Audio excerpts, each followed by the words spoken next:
Halo rekan-rekan, ketemu lagi dengan Ivandana dan kali ini kita akan kembali membahas tentang sebuah buku ya.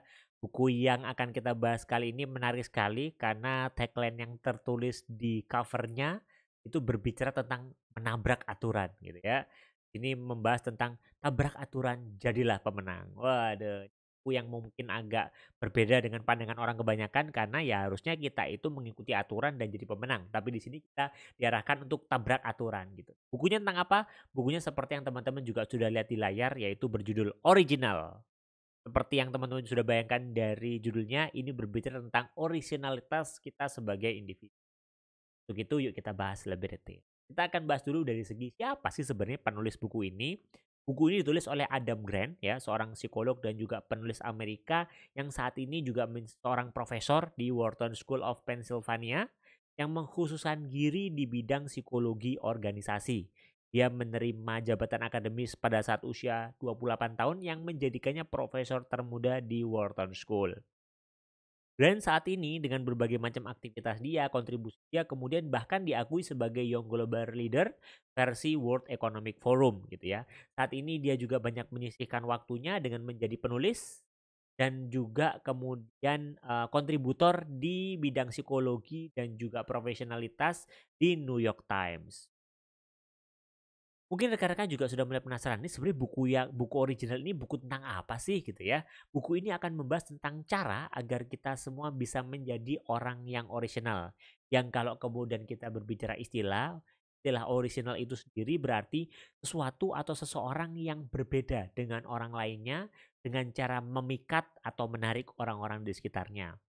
Tak jarang memang untuk menjadi orisinal, kita itu harus mengambil resiko yang radikal, jelas. Karena kalau kita berbicara sudut pandang orang yang orisinal, maka orang orisinal itu harus mulai dulu depan, dia menemukan sesuatu yang orisinal dan dia dikenal orang. Maka biasanya orang-orang yang melangkah terdepan, melangkah lebih dulu di depan gitu ya, ketimbang orang-orang lainnya, dia akan lebih dekat dengan resiko. Sehingga memang ketika kita memutuskan menjadi orang orisinal, pandangan umumnya adalah kita harus mampu mengambil peluang di depan kita yang mungkin orang lain belum melihat dan kita melangkah di depan terlebih dahulu. Menariknya adalah di buku ini Adam Grant menjelaskan bahwa kita bisa menjadi pribadi yang orisinal tanpa mempertaruhkan segala hal yang memang kita miliki. Orisinal di buku ini memang gak sekedar bicara tentang menjadi yang utama, menjadi yang pertama, menjadi yang terdepan. Tapi orisinal di buku ini adalah membahas bagaimana kita bisa senantiasa mengeksplorasi ide baru, menumbuhkan ide, dan mengungkapkan ide tersebut dengan lantang di waktu yang tepat. Seringkali memang kita takjub ya pada tokoh-tokoh yang kita anggap merupakan tokoh yang orisinal seperti Steve Jobs, kemudian Bill Gates, Mahatma Gandhi yang dengan kreativitasnya mampu membuat perubahan dan menciptakan perubahan di dunia. Nah, seringkali kita merasa bahwa ya Bill Gates itu kan lahir di Amerika, oh Mahatma Gandhi itu lahir dengan kondisi yang memang baik gitu kan, beda dengan kondisi saya gitu. Kita merasa orang-orang orisinal ini, tokoh-tokoh orisinal ini itu adalah tokoh-tokoh yang terlahir berbeda. Padahal masih dibahas di buku ini juga, mereka pada dasarnya adalah orang yang sama. Mereka sama dengan kita. Yang membedakan kita dengan mereka adalah bedanya mereka bersedia melakukan sesuatu yang belum jelas hasilnya. Mereka bersedia mencoba sesuatu terlebih dahulu ketika orang lain enggan untuk mencoba sesuatu. Maka bagi rekan-rekan yang ingin mulai menjadi pribadi yang orisinal, yuk mulailah untuk mencoba melakukan sesuatu bahkan meskipun itu kita belum jelas melihat hasil.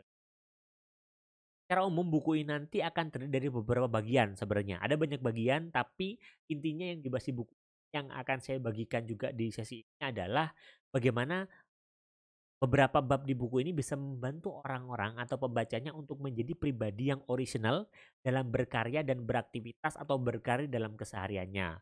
Beberapa bab yang mendukung hal tersebut ada 4 sebenarnya lebih tepatnya babnya. Yang pertama adalah tentang inventor buta dan investor bermata satu. Yang kedua adalah ambil risiko dengan opini berbeda.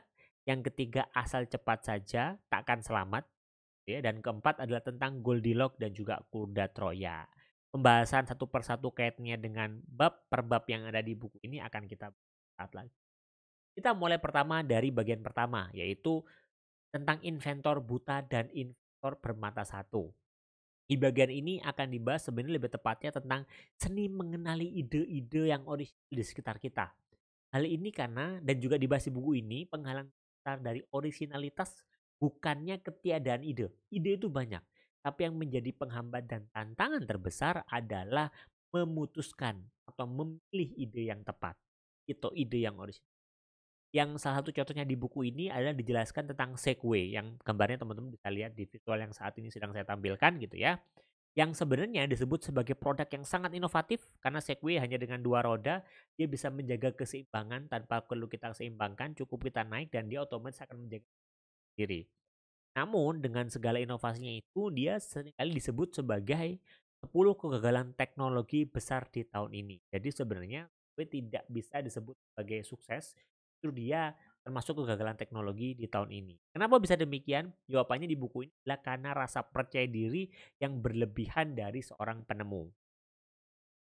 Jika kemudian para pemikir orisinal nggak bisa menemukan karyanya gitu ya, karena kebanyakan masih di buku ini juga dibahas bahwa para penemu, para pemikir yang orisinal itu nggak bisa menilai karya mereka sendiri. Kenapa? Mereka terlalu percaya diri dan jelas kalau kita kemudian memiliki ide, kita memutuskan sebuah ide, ya biasanya kita akan merasa ide tersebut paling keren, paling bagus.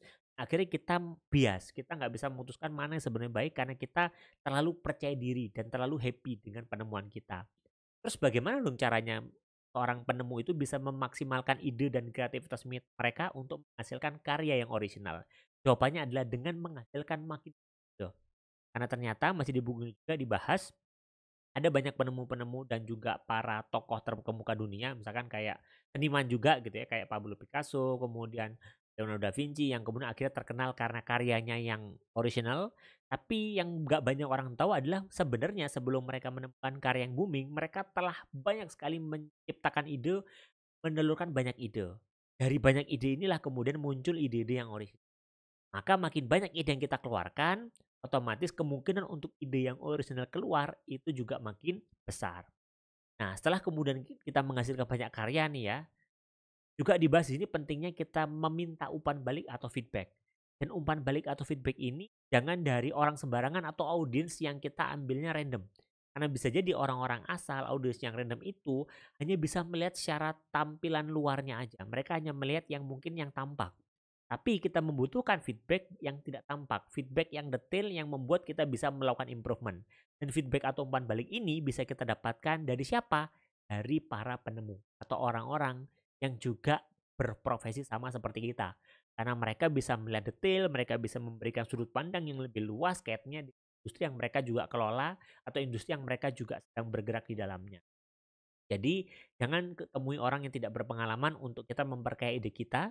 Jangan juga ketemu dengan orang-orang yang bersikap arogan dan jangan juga kita berpandangan positif atau kemudian kita meminta umpan balik dari orang-orang yang terlalu antusias terhadap ide kita.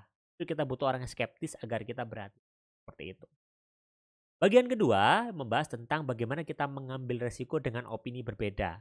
Di bagian ini sebenarnya kita membahas tentang kapan saatnya kita berbicara dan mengutarakan ide orisinal kita dengan efektif tanpa mengorbankan karir dan hubungan kita.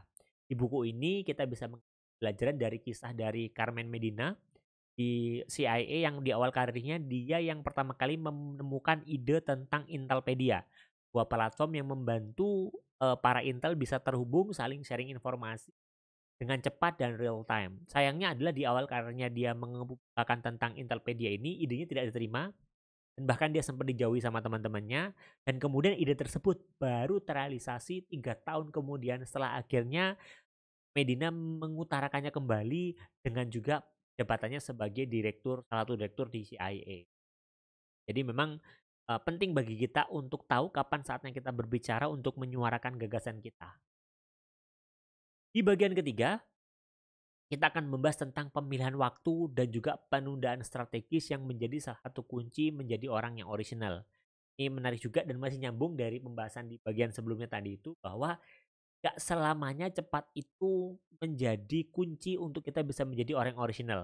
Ini berbeda dari pandangan kebanyakan di mana ya kita seringkali merasa bahwa ya orang yang orisinal itu adalah orang yang paling cepat masuk di sesuatu, paling cepat kemudian mengeluarkan ide, paling cepat mengeluarkan gagasan di publik. Padahal nggak selalu seperti itu.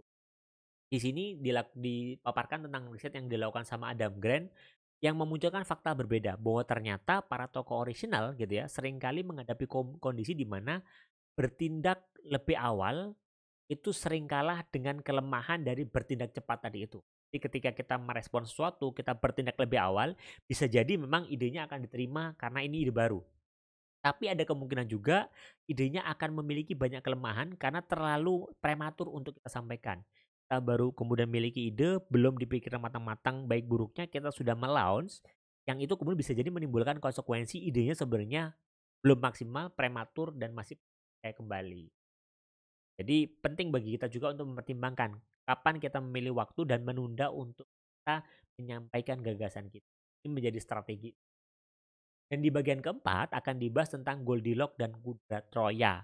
Di bagian ini akan dibahas gimana sih orang-orang yang original tadi itu bisa membangun kelompok, persekutuan atau grup yang bertujuan untuk memajukan tujuan mereka dan bagaimana mereka mengatasi hambatan-hambatan yang terjadi. Karena memang eh, kita ketika kita mencoba untuk mengeluarkan ide baru, gagasan baru, ada kalanya kita akan berhadapan dengan status quo gitu ya.